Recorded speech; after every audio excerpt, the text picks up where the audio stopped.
Mga palang ipon natin para sa dream house. Wow! What's up guys? Kumusta kayo? At kumusta naman ako for today's video? Alam nyo na kung ano yung pinakaantay ko ngayon. Ito, papakita ko sa inyo. Ayan. Building ng Dubai. Ito ang talagang nagpapasaya sa akin ngayon. Bubuksan ko na to kasi ito yung papagawa ko sa aking dream house. Ano to? Almost 2 years ko itong hinuhulugan. Almost 2 years. Bubuksan natin. Paano natin ito mabubuksan? Ito. Bubuksan natin ngayon. Baliktarin natin kasi yung mabuksan kaya to. Ayun. Sa wakas, matutupad ko na rin ang ating dream house. Char. Wow! Ito talaga para sa bahay ko talaga itong pinapagawa. Wow! Parang punong-puno na. Hindi ko akalain na ganito na pala ito kadami. Wow! Ilan kaya ito lahat? Wow, dami. Thanks God. Ito, 50 dirham. Ano to sa Pilipinas? 750. Ito naman, 5 dirham. Equivalence dito sa Pilipinas is 75. Tapos, ito naman, 100. Ano to? Itong 100, ano to? 1.5. 1.5 to sa Pilipinas. At ito, itong 1 dirham is 15 pesos. Depende sa palitan dyan sa Pilipinas kung magkano ang 1 dirham. Minsan kasi 15.22, minsan umaabot din ng 16. Kaya di natin malalaman yung palitan. Naman, 500 dirham, 7,500 to sa Pilipinas. At saka, itong 200, magkano ba to? 3,000 sa Pilipinas. Saka itong 1,000 nga pala sa Pilipinas is 15,000. Yan. Every month, kailangan nagsisave ako nito. Yan. Bibilangin na natin ang ating pera. Ang ating kapera. Yeah! Dream house. Ito. At tapos ko na yung tagsasampu. Dito naman tayo sa tag-20.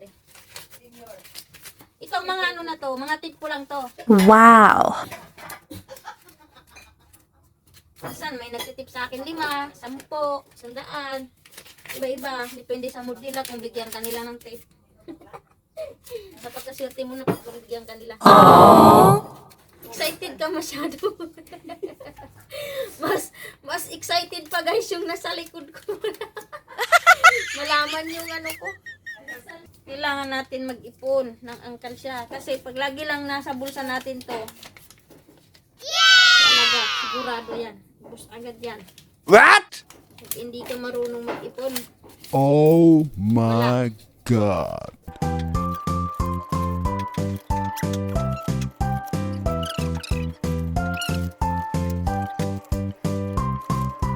Ito na lahat yung naipon ko. Kaso di ko pa alam kung ilan to lahat kasi mga barya. Papapalit ko kay Salon.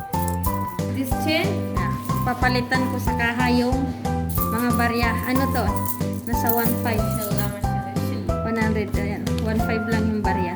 Ayan. Thank you. Shukran. Ito na pala yung kabuuhan ng ating naipon. Ito. Ito na po pala yung ating naipon. Ito na pala ang ipon natin para sa dream house. Yan. Madami-dami din pala yung naipon natin. Wow!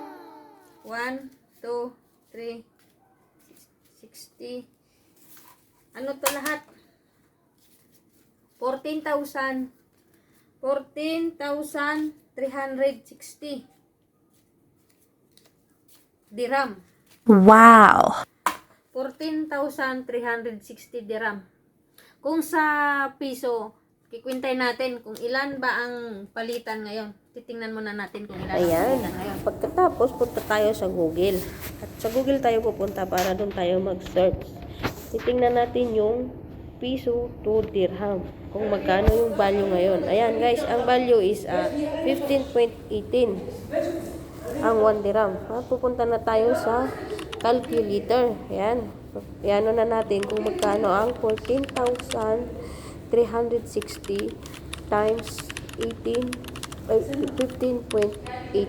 Ayan guys, ayan yung pinaka total ng pera na naipon ko. 217,984.8. Yan, ang laki diba guys. Ayan, hindi ko talaga akalain na, na ganito kalaki yung maiipon ko. Wow. Ano to, more than 2 years. Mga tip ko lang to, mga tip. Tapos yung iba, sinisavings ko. Pag sobra yung budget ko, tapos sobra yung pera, at yun, sinisavings ko. At nagko-control din ako sa mga gastusin. O mga ano-ano na lang binibili, pagkain na lang na hindi naman kailangan na expired lang. Kaya tayong mga wag tayo yung, kailangan talaga natin may disiplinado din sa sarili kung paano tayo makaipon. Kasi kung wala ka talagang disiplina sa sarili mo, sige ka lang ng sige, bili ka lang ng bili kahit hindi mo naman kailangan, bibili ka ng kung ano-ano, bibili ka ng damit, i-stock mo lang dyan, bibili ka ng pagkain, tapos i-stock mo lang, tapos may expired lang, mga damit mo, di mo naman nagagamit, ng ganyan.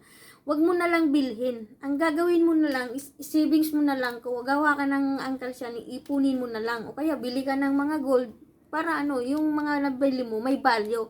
Kasi kung ang bibiliin mo yung mga walang value, sayang ng pera. Kaya yun, magtipid-tipid din kahit minsan. Kaya, bye guys, thank you for watching.